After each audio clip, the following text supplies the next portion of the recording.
Namaste.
When we think about the way that we live life and what we've come to know and how we come to conduct ourselves, we're cultured beings. Like we consume culture.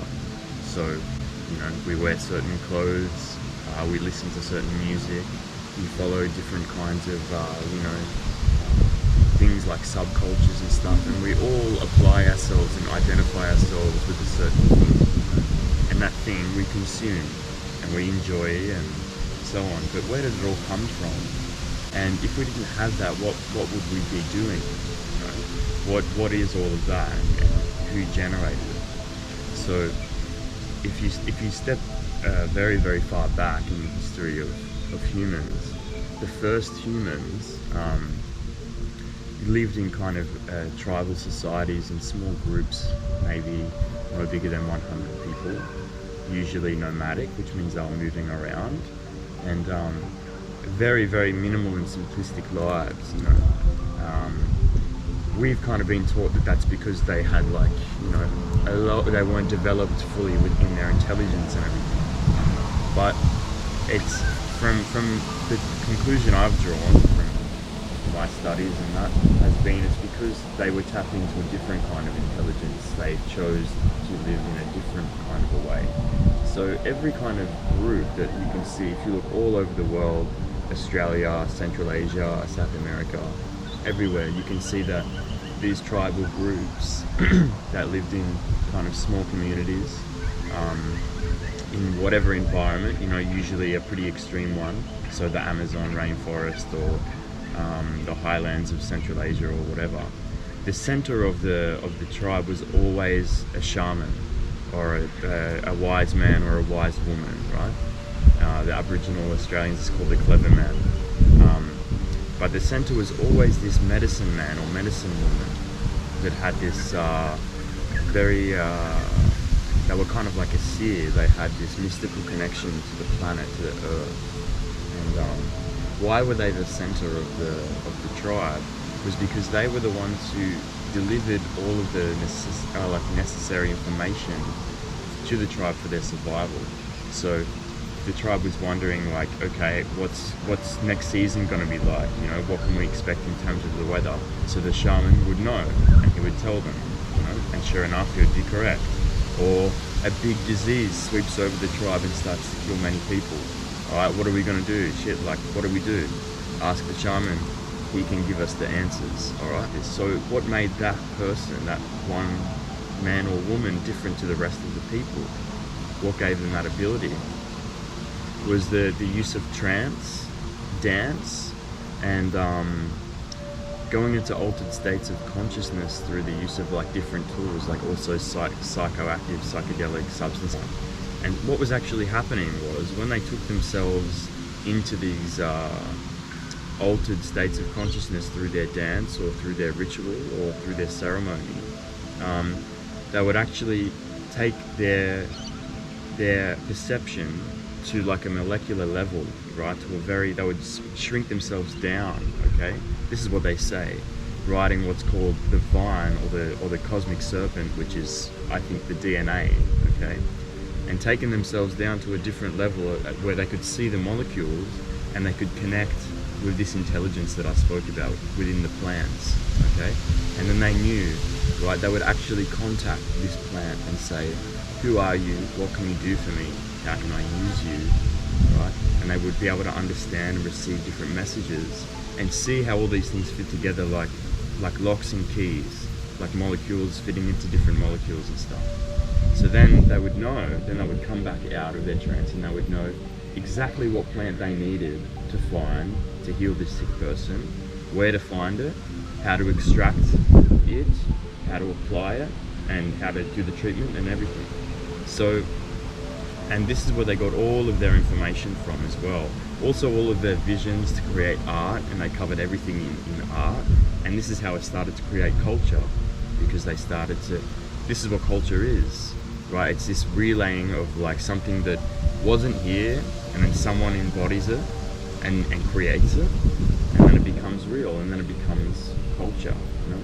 So these people were the foundation, were the center of the whole society, because they had this innate connection, or this spiritual connection to the earth and to the intelligence in the ground. Like, as in what they're starting to learn about how trees actually communicate, and also mushrooms. I don't know if you know much about mushrooms and mycology and mycelium and its intelligence. They've done multiple different studies that display that it's highly intelligent, even more than us, because it can figure things out really, really quickly, like a computer. And that's because it's all pervasive, it's everywhere. It's in our bodies, it's in the trees, it's in the earth, and it sits dormant, and then when we die, it's what breaks us down. Yeah, I guess my point of all of this is that at one time in our existence as humans, there were certain individuals that allowed themselves to be connected to this other kind of intelligence, and it brought them great abundance, great knowledge, great wisdom, and allowed them to live in harmony with this world and with its cycles and with each other in a really, really harmonious way. And now, in the way that we live now, that connection has almost disappeared entirely from our world, and look at the way we live. That connection is still there within us, and all of these trees are still yearning for us to reconnect with them as well. So just allow yourself to do that. Drop any kind of judgment or anything you have, or whatever anyone might say, and just take all your clothes off and run out into the bush and hug a tree. Like, it sounds a bit funny, a bit brash or whatever, but there's a very, very special thing behind all of that.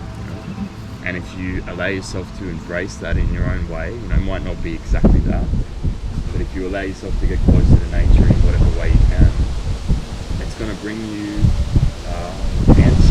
It's going to bring you wisdom, intelligence, and harmony, and love. Most importantly, love.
Bye bye, Swamis.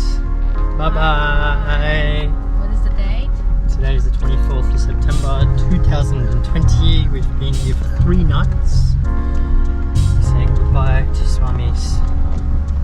Another yoga retreat. Yet another spiritual enlightenment. And we're back to reality. One thing that you're gonna work on, what is that? I don't know if we've done it all already.